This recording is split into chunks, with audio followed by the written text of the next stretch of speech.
केवल प्रार्थना पर ध्यान दें। जैसा कि उत्पत्ति की पुस्तक उसके 17वीं अध्याय के 17वीं आयत में लिखा, तब अब्राहम मुंह के बल गिरा और हंसा और मन ही मन कहने लगा, क्या 100 वर्ष के पुरुष की भी संतान होगी? और क्या सारा जो 90 वर्ष की है पुत्र जनेगी?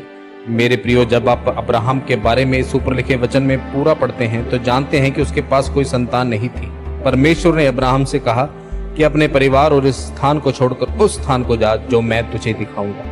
अब्राहम ने परमेश्वर की बात को माना और उस स्थान को छोड़कर चला गया। उसके बाद भी कितने सालों तक उसकी कोई संतान नहीं हुई। एक दिन परमेश्वर ने अब्राहम से कहा, मत डर, तेरी ढाल मैं हूँ, मैं तुझे एक पुत्र दूंगा और उस वायदे को जो मैंने तेरे साथ किया था उसको पूरा करूंगा। बाइबल कहती है कि अब्राहम मन ही मन हंसा और कहा, क्या 100 वर्ष के इंसान की भी संतान हो सकती है? और सारा जो 90 वर्ष की है पुत्र जनेगी। अब्राहम को विश्वास हो चुका था कि अब कोई भी संतान नहीं हो सकती, लेकिन परमेश्वर ने उसे किया हुआ वायदा अब्राहम को स्मरण कराया और उसको एक पुत्र दिया। अब्राहम को पता भी चल चुका था कि उसकी कोई संतान नहीं हो सकती, फिर भी वह परमेश्वर के पीछे था और प्रार्थना कर रहा था।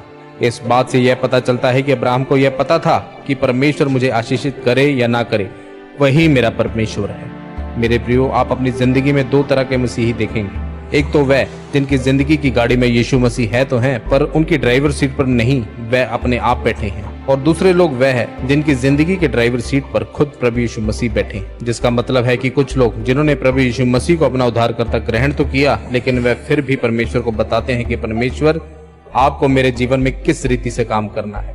याद रखें, आपकी प्रार्थना इस रीति से होनी चाहिए कि जैसे कि आपका सब कुछ सिर्फ परमेश्वर पर ही निर्भर करता है। क्योंकि जब आप अपने जीवन की परिस्थितियों को देखते हैं, तब कठिन परिस्थितियों में परमेश्वर से कोई जवाब न मिलने के कारण परमेश्वर से कुड़कुड़ाने लग जाते हैं। इसलिए आपका ध्यान प्रार्थना कैसे करनी है इस पर होना चाहिए और उत्तर परमेश्वर की ओर से सही समय पर आएगा। मेरे प्रियो, एक बात याद रखें, परमेश्वर ने आपको चंगाई या आशीष का वायदा देने के लिए अपने पास बुलाया। परमेश्वर तब तक आपको परख सकते हैं जब तक आपके अंदर से मैं शब्द खत्म नहीं हो जाता।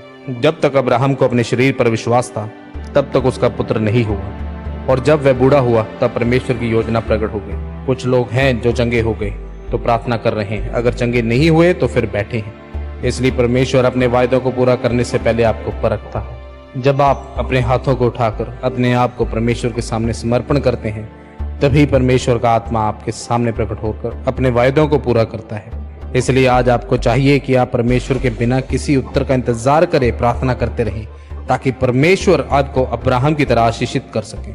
आमीन।